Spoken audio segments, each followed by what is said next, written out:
புதுக்கோட்டையில் புதிய பேருந்து நிலையம் அமைக்கப்பட்டு வரும் நிலையில் தற்காலிக பேருந்து நிலையத்தில் போதிய அடிப்படை வசதிகள் இல்லாததால் பயணிகள் மற்றும் பொதுமக்கள் கடும் அவதிக்குள்ளாகி வருகின்றனர். தற்காலிக பேருந்து நிலையத்தில் பயணிகள் படும் அல்லல் குறித்து விவரிக்கின்றது இந்த செய்தி தொகுப்பு. ஒரே தூசி, பயங்கர தூசி. குடிநீர் வசதி முக்கியமாக பண்ணி கொடுக்கணும். வெயில் காலம் பல்வேறு உபாதைகளை தரக்கூடிய சூழ்நிலை தான் உருவாக்கி வச்சிருக்கிறாங்க. புதுக்கோட்டையில் சுமார் 5 ஏக்கரில் 1981ஆம் ஆண்டு புதிய பேருந்து நிலையம் கட்டப்பட்டது.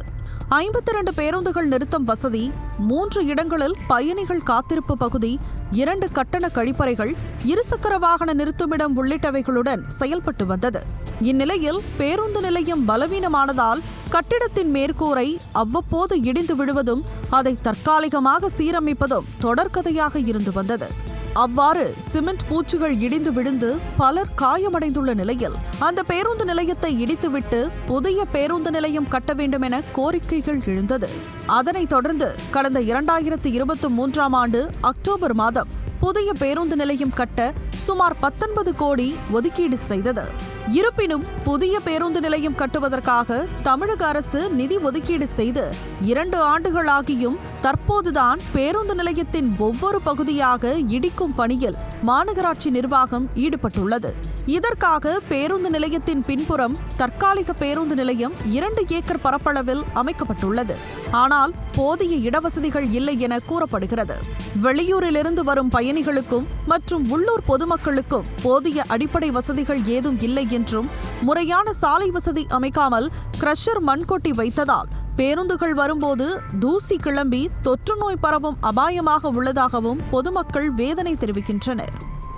இந்த புதுக்கோட்டை மாவட்டத்திலே நகரப்பகுதியில் இருக்கிற புதிய பேருந்து நிலையம் இது 1981ஆம் ஆண்டு திறக்கப்பட்டு மக்களுக்காக இது பண்ணாங்க. பிறகு பார்த்திங்கன்னா இப்போ மாநகராட்சி ஆனது பிறகு பப்ளிக் வர்றதுக்கான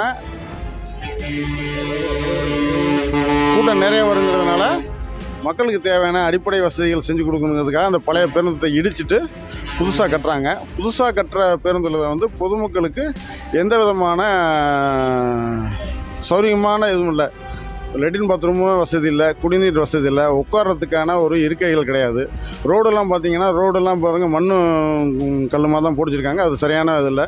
இந்த வண்டி போகிறபோது உள்ளுக்குள்ளே போகிறபோது தூசி பறந்து மேற்கொண்டு மக்களுக்கு பல்வேறு உபாதைகளை தரக்கூடிய சூழ்நிலை தான் உருவாக்கி வச்சிருக்கிறாங்க. மேலும் நாள் ஒன்றுக்கு 30,000த்திற்கும் மேற்பட்ட பயணிகள் வந்து செல்லும் இந்த பேருந்து நிலையத்தில் 3 கழிப்பறைகள் மட்டுமே உள்ளதாகவும், இதனால் பெண்கள் பெரும் சிரமத்திற்கு ஆளாகி வருவதாகவும் கூறினர். பொது கழிப்பிடத்தையும் ஆண்களுக்கும் எந்த விதமான கழிப்பிட வசதியும் கிடையாது. அதை கேட்டால் நிர்வாகத்தினுடைய கேட்டால் பழைய பேருந்து நிலையத்தில் உள்ள முன்னாடி இருக்கிற பேருந்து கழிப்பிடத்தை பயன்படுத்தி கொள்வார்கள் என்றார்கள் கூறுகிறார்கள். இப்போது தற்காலிகமான பேருந்து நிலையத்தில் இருந்து பழைய கழிப்பிடத்திற்கு செல்ல வேண்டுமென்றால் குறைந்தது 5 நிமிடத்திலிருந்து 10 நிமிடம் ஆகும். அதற்குள் பேருந்துகள் புறப்பட்டு அந்தந்த ஊர்களுக்கு வழித்தடங்களுக்கு சென்றுவிடும். பேருந்து பயணம் செய்பவர்களுக்கு மிகவும் அசௌரியமாகவும் சௌரியமற்றதாகவும் இருக்கிறது. மாவட்ட நிர்வாகம் தற்காலிக பேருந்து நிலையத்தில் பொதுமக்களுக்கும் வெளியூர் பயணிகளுக்கும் குடிநீர், இருக்கை உள்ளிட்ட அடிப்படை வசதிகளை செய்து தர வேண்டும் என பொதுமக்கள் கோரிக்கை விடுத்துள்ளனர். இங்கே தார் சாலை அமைத்து கொடுக்கணும், தற்காலிக சாலையில். அது இல்லாமல் கழிவறை, பெண்களுக்கான கழிவறை 1 தான் இருக்குது. அது பத்தாது, உத்தரவே பத்தாது. கிட்டத்தட்ட இதில் 5000 பேர் வந்து போகிறாங்க. 5000 பேர் வந்து போகிறதுல 2000 பேர் பாதி பெண்கள், அது இல்லாமல் காலேஜ் பெண்கள் நிறைய வர்றாங்க. அவங்களுக்கெல்லாம் கொஞ்சம் பயங்கர கஷ்டமாக இருக்கும். அது நம்மளுக்கு எல்லாருக்குமே தோன்றுறது தான். நம்ம வீட்லேயும் பெண்கள் இருக்காங்க. அதை கொஞ்சம் கூடுதலாக பண்ணி கொடுத்தாங்கன்னா சிறப்பு. குடிநீர் வசதி முக்கியமாக பண்ணி கொடுக்கணும். வெயில் காலம். இனியாவது விளம்பர திமுக அரசு தற்காலிக பேருந்து நிலையத்தில் அடிப்படை வசதிகளை ஏற்படுத்தி தருவதோடு புதிய பேருந்து நிலைய பணிகளை விரைந்து முடித்து பயன்பாட்டிற்கு கொண்டு வர வேண்டும் என்பதே பயணிகள் மற்றும் பொதுமக்களின் கோரிக்கையாக உள்ளது. ஜெயா பிளஸ் செய்திகளுக்காக புதுக்கோட்டை செய்தியாளர் தேவராஜ் பழனி.